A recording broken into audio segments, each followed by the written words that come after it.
স্বাগত দীপ্ত সংবাদে আপনাদের সঙ্গে থাকছি আমি নাদিরা জাহান। চট্টগ্রামের পতেঙ্গায় বাংলাদেশ বিমান বাহিনীর একটি প্রশিক্ষণ বিমান বিধ্বস্ত হয়েছে। সকালে আকাশে উড্ডয়নরত অবস্থায় পতেঙ্গা এলাকায় বিমানটি বিধ্বস্ত হয়। বিমান কর্তৃপক্ষ জানিয়েছে আকাশে ওড়ার সময় বিমানটি বিধ্বস্ত হয়। বিমানের খণ্ড খণ্ড অংশ ছড়িয়ে ছিটিয়ে পড়েছে কর্ণফুলী নদীর বিভিন্ন স্থানে। প্রশিক্ষণ বিমানটি বিধ্বস্ত হওয়ার আগেই বিমানের পাইলট ও কো পাইলট প্যারাশুট দিয়ে নিরাপদে নেমে গেছেন।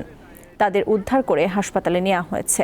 বিধ্বস্ত প্রশিক্ষণ বিমানটি উদ্ধারে অভিযানে নেমেছে নৌবাহিনীর সদস্যরা।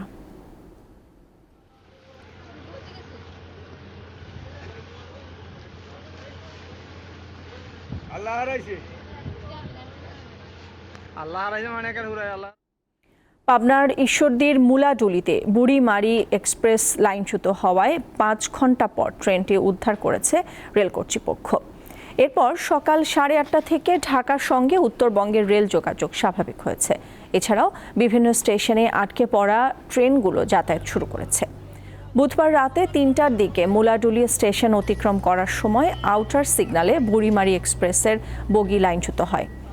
এ কারণে রাজধানীর ঢাকার সঙ্গে উত্তরবঙ্গের ট্রেন যোগাযোগ বন্ধ হয়ে যায়। এই ঘটনায় 3 সদস্যের তদন্ত কমিটি গঠন করা হয়েছে। আগামী 3 কার্যদিবসের মধ্যে তদন্ত প্রতিবেদন দাখিল করতে বলা হয়েছে।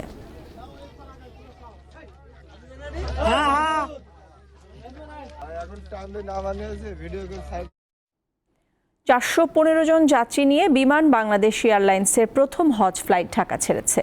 হযরত শাহজালাল আন্তর্জাতিক বিমানবন্দর থেকে প্রথম হজ ফ্লাইটটি সকাল 7:20 সৌদি আরবের জেদ্দার উদ্দেশ্যে যাত্রা করে। ধর্মমন্ত্রী ফরিদুল হক খান প্রথম হজ ফ্লাইট উদ্বোধন করেন। এ সময় তিনি বলেন, সৌদি সরকারের সাথে নিবিড় যোগাযোগের মাধ্যমে আল্লাহর মেহমানদের পবিত্র হজ পালন নির্বিঘ্ন করতে সকল উদ্যোগ নিয়েছে ধর্ম মন্ত্রণালয়। এবছর মোট 85,257 জন বাংলাদেশি হজ পালন করতে পারবেন। তাদের মধ্যে 4,562 জন সরকারি ব্যবস্থাপনায় এবং বাকি 80,695 জন ব্যক্তিগত ব্যবস্থাপনায় হজ পালন করবেন। বুধবার রাজধানীর আশকোনা হজ ক্যাম্পে চলতি বছরের হজ কার্যক্রম উদ্বোধন করেন প্রধানমন্ত্রী শেখ হাসিনা। প্রধানমন্ত্রী শেখ হাসিনার আসন্ন ভারত সফরসূচি চূড়ান্ত করতে 2 দিনের সফরে ঢাকা এসেছেন ভারতের পররাষ্ট্র সচিব বিনয় মোহন কোয়াত্রা। বুধবার সন্ধ্যায় একটি বিশেষ ফ্লাইটে হযরত শাহজালাল আন্তর্জাতিক বিমানবন্দরে পৌঁছান কোয়াত্রা। এ সময় পররাষ্ট্র মন্ত্রণালয়ের মহাপরিচালক এটিএম রকিবুল ইসলাম এবং বাংলাদেশে নিযুক্ত ভারতীয় হাই কমিশনার প্রণয় ভার্মা তাকে স্বাগত জানান। আজ সকালে প্রধানমন্ত্রী শেখ হাসিনার সঙ্গে সাক্ষাতের মধ্য দিয়ে কোয়াত্রা ঢাকা সফরের আনুষ্ঠানিকতা শুরু করেছেন। কিছুক্ষণ পর পররাষ্ট্রমন্ত্রী হাসান মাহমুদের সঙ্গে সাক্ষাৎ করবেন ভারতীয় পররাষ্ট্র সচিব। এরপর পররাষ্ট্র সচিব মাসুদ বিন মোমেনের সঙ্গে বৈঠক করবেন তিনি।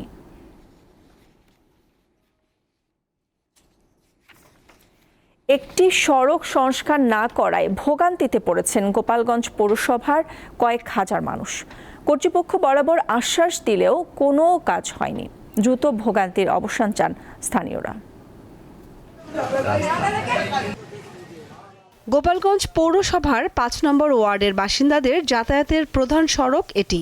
2018 সালে এর সংস্কার কাজ শুরু করে পৌরসভা কর্তৃপক্ষ।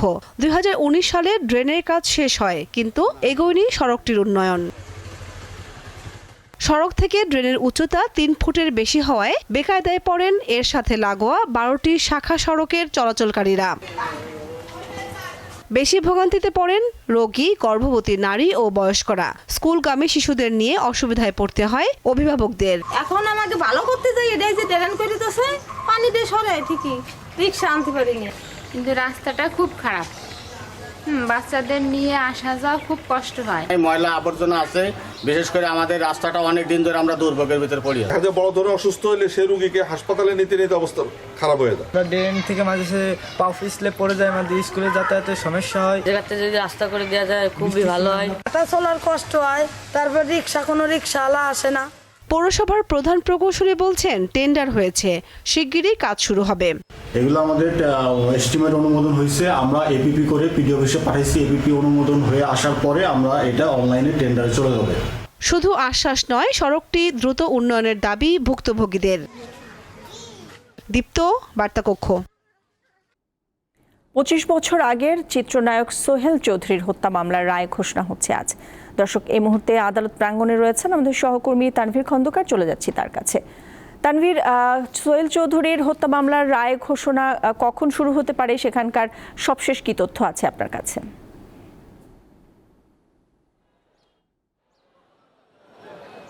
নাদিরা, আসলে ২৬ বছর পর, হত্যাকাণ্ডের ২৬ বছর পর এই আলোচিত হত্যার রায় হওয়ার কিন্তু আজকে কথা রয়েছে।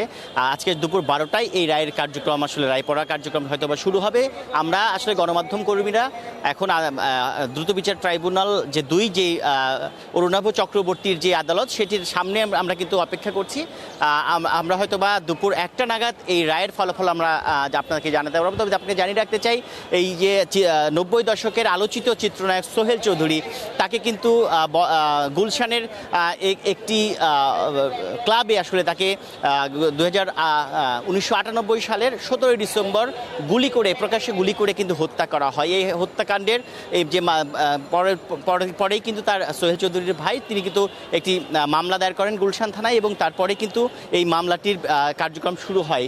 2001 সালে কিন্তু এই মামলাটির যে কার্যক্রম, সেটি কিন্তু উচ্চ আদালতের নির্দেশে কিন্তু স্থগিত হয়ে যায়, এবং এরপর প্রায় 20 বছর চলে গেছে, এবং 20 বছর পরে কিন্তু এই মামলাটির কার্যক্রম আবার শুরু হয়। এবং এখন কিন্তু আসলে সাক্ষ্য নেওয়া, এই বিষয়গুলো আমরা দেখেছি অতীতে বেশ কিছু তারিখে কিন্তু এগুলো হয়েছে, কিন্তু আজকে এই রায় দেওয়ার কথা রয়েছে। আমার পেছনে আপনি দেখতে পাচ্ছেন গণমাধ্যম কর্মীরা এই রায়ের আসলে কি হয় সেটির জন্য অপেক্ষা করছে, সেই বিষয়ে জানার জন্য। আপনাকে এর মধ্যে একটু জানিয়ে রাখতে চাই, চাঞ্চল্যকর এই হত্যা মামলায় ব্যবসায়ী আজিজ মোহাম্মদ ভাই, ট্রাম্পস ক্লাবের মালিক আফাকুল ইসলাম ওরফে বন্টি ইসলাম, সেলিম খান, হারুনুর রশিদ ওরফে লেদার লিটন, আদনান সিদ্দিকী পলাতক রয়েছেন।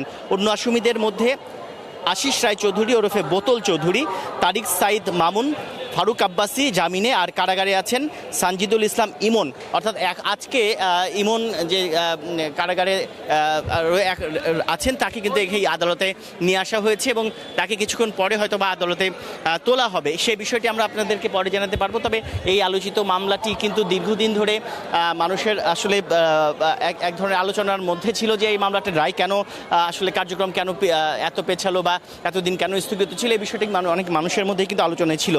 আপনি জানেন যে এই মামলার আসামি পক্ষের যে আইনজীবী, তারা কিন্তু অতীতে গণমাধ্যমের সাথে কথা বলেছেন। তারা কিন্তু যেমন দাবি করছেন যে সবাই আসলে বেকসুর খালাস পাবেন, এরকম কথা বলেছেন, কিন্তু রাষ্ট্রপক্ষের কৌশলী সাদিয়া আফরিন, যিনি গণমাধ্যম কর্মীদের সাথে অতীতে কথা বলেছেন, তিনি কিন্তু আমাদেরকে জানিয়েছেন যে সাক্ষ্য ও প্রমাণে অভিযোগ প্রমাণিত হয়েছে, এবং দাবি করছেন সব আসামির সর্বোচ্চ শাস্তির হবে, এরকম কিন্তু তিনি দাবি করছেন। আরেকটি বিষয় আপনাকে জানাতে চাই নাদিরা, যে এই রায়কে কেন্দ্র করে কিন্তু এখানে আপনি আমার পেছনে দেখতে পাচ্ছেন যে আইনশৃঙ্খলা বাহিনীর সদস্যরা, তারা কিন্তু এখানে এসেছেন। আইনশৃঙ্খলা পরিস্থিতি কিন্তু জোরদার করা হয়েছে, এবং একই সাথে তার পরিবারের আসলে কে এসেছেন সোহেল চৌধুরীর পরিবারের পক্ষ থেকে, সেটি বিষয়টি আমরা এখনও নিশ্চিত নই। তবে এর আগে তার ভাই, যিনি মামলাটি করেছিলেন, তিনি কিন্তু এসেছিলেন, গণমাধ্যম কর্মীদের সাথে আসলে কথা বলে নিয়ে এড়িয়ে গেছেন। আজকে কি হয় সেই বিষয়টি আসলে রায়ের পর বা রায় যদি হয় বা সেই বিষয়ে তখন আমরা আপনাকে তখন আরো বিস্তারিত জানাতে পারবো। নাদিরা, এই ছিল আমার কাছে। তানভীর, আপনাকে ধন্যবাদ। দর্শক, আমাদের সাথে যুক্ত ছিলেন তানভীর খন্দকার। এবার আন্তর্জাতিক প্রসঙ্গ। অবরুদ্ধ গাজার দক্ষিণাঞ্চলীয় শহর রাফাতে বড় ধরনের হামলা পরিচালনা করলে ইসরায়েলে অস্ত্র সরবরাহ বন্ধ করবে যুক্তরাষ্ট্র। প্রথমবারের মতো প্রকাশ্যে এমন হুঁশিয়ারি দিয়েছেন যুক্তরাষ্ট্র প্রেসিডেন্ট জো বাইডেন। স্থানীয় সময় বুধবার বার্তা সংস্থা সিএনএনকে দেয়া এক সাক্ষাৎকারে এই হুঁশিয়ারি দেন বাইডেন। বলেন, বেসামরিক নাগরিকদের সুরক্ষার কথা বিবেচনা করে রাফা শহরে হামলার পরিকল্পনা বাতিল করা উচিত ইসরায়েলের। এদিকে গাজার আল শিফা হাসপাতালে তৃতীয় গণকবরের সন্ধান মিলেছে, যেখানে 49টি মরদেহ পাওয়া গেছে। এ নিয়ে গাজায় এ পর্যন্ত 7টি গণকবরের সন্ধান পাওয়া গেছে। জাতিসংঘ জানিয়েছে, গেল সোমবার থেকে বুধবার পর্যন্ত রাফা শহরে ইসরায়েলি অভিযানে নারী শিশু সহ প্রাণ গেছে 109 জনের। আহত হয়েছেন প্রায় 300। দর্শক, এরই সাথে শেষ করছি এখনকার মতো। আমাদের পরের সংবাদ বেলা 3টায় দেখার আমন্ত্রণ রইল। এছাড়া আরও তথ্য বিনোদনের খবরাখবর জানতে চোখ রাখুন দীপ্ত ডিজিটাল প্ল্যাটফর্মগুলোতে। সাথে থাকার জন্য ধন্যবাদ সবাইকে।